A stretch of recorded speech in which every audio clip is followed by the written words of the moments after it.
Hi, I'm Paul Vicheski, NebraskaLandlord.com.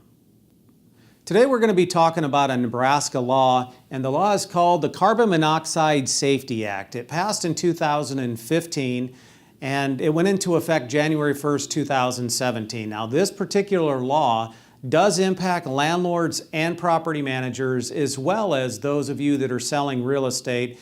And if you ever take your licensing exam, the Nebraska Real Estate Licensing Exam to become a real estate professional, this is one of the items that you're going to have to know on the state portion of your exam. So let's kind of explore some of the different things of this law. First of all, it's the Carbon Monoxide Safety Act. As I said, a couple of things about this law.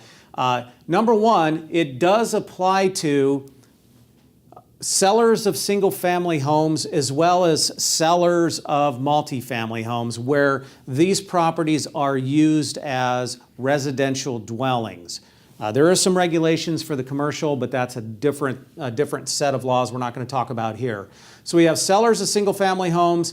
That would include duplexes and fourplexes and those type of things. Sellers of multifamilies like the big commercial or the big apartment communities, and then owners and managers of single-family homes and multifamily homes have to comply with this. And it also applies to condos and cooperatives. So that's the type of properties and who it applies to.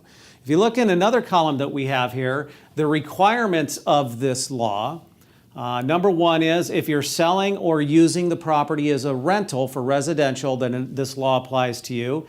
And then it also applies to independent living facilities as well. And this is really the important. So we've established the type of property it applies to and who it applies to. Well, the criteria is if the property that you're selling or the property that you're renting out or managing has a fuel-fired heat or appliance, then you must have the carbon monoxide detector. All right, so that would be things like, obviously, if we have forced air furnaces, if you have a gas-operated stove or a gas-operated dryer, it would apply. So for example, if you only had electrical appliances and your heat was electric, then it wouldn't apply to you under that criteria. This also applies if, for example, you have a wood stove. It applies if your home has a fireplace, gas, or if it's wood. And then if you have an attached garage, then it applies. So let me give you an example. Let's say that you have electric heat and electric appliances. You don't have a fireplace. At this point, you wouldn't have to comply, but we have an attached garage. If you have an attached garage, because of the fear or the potential that your car could actually start on its own, one of the reasons this was included was with the remote starts on vehicles now, sometimes they misoperate or they're not operating appropriately. And at 2 o'clock in the morning, all of a sudden your car gets turned on. It's an attached garage. Then everybody has a potential risk of carbon monoxide poisoning. Types of detectors. The statute is very specific on the detectors. Number one, can be battery operated, which is good. It can be plug-ins, it can be hardwired. The thing to remember about hardwired though is if you're hardwiring in like new construction, for example, you must have a battery backup. There has to be a backup system to the hardwired system. And then you can also use the carbon monoxide smoke detector combos that are out there. The combo detectors that work together as one. Those are perfectly okay. So what do we have to do? We have to make sure, as I wrote up here, number one, it has to be installed prior to. So for you property managers, landlords, or sellers out there, or if you're a real estate agent, you have to ensure that your sellers comply with this.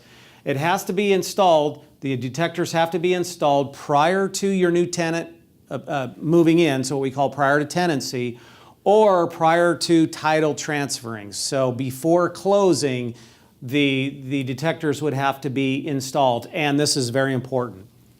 There has to be a detector on each habitable level of the property. So pretty much that's the basement, the main level, the upper level, any level that's habitable as defined by the statute has to have its own individual carbon monoxide detector.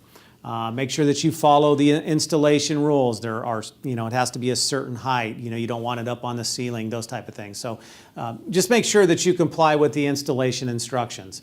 All right, and then the last thing is, which is good for those in the property management community, we kind of fought for this, and that is, it is unlawful to remove, i.e. the tenant, to remove the batteries or do anything that's going to make create a situation where the detector is inoperable. It's unlawful, which means it's a misdemeanor. So that's good, so we can use that and make sure that the tenants know that, hey, this is what the detector is, here's the location.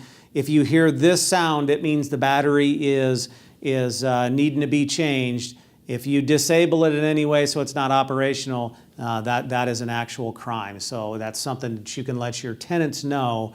So if you have any questions, please in the comments below, if you ask the question, I'll make sure that I answer it. If you have any comments, I would love to hear your comments. Make sure you share this with your friends. And oh, by the way, for you landlords and managers, I do have an addendum to the lease agreement. It's a disclosure. It's a carbon monoxide disclosure, and I also have a smoke detector disclosure. It's a good idea that you have your tenants sign, and I'll also make that available down below so you can get access to that. Until next time, hope you enjoyed the video. Don't forget to comment. We'll see you next time.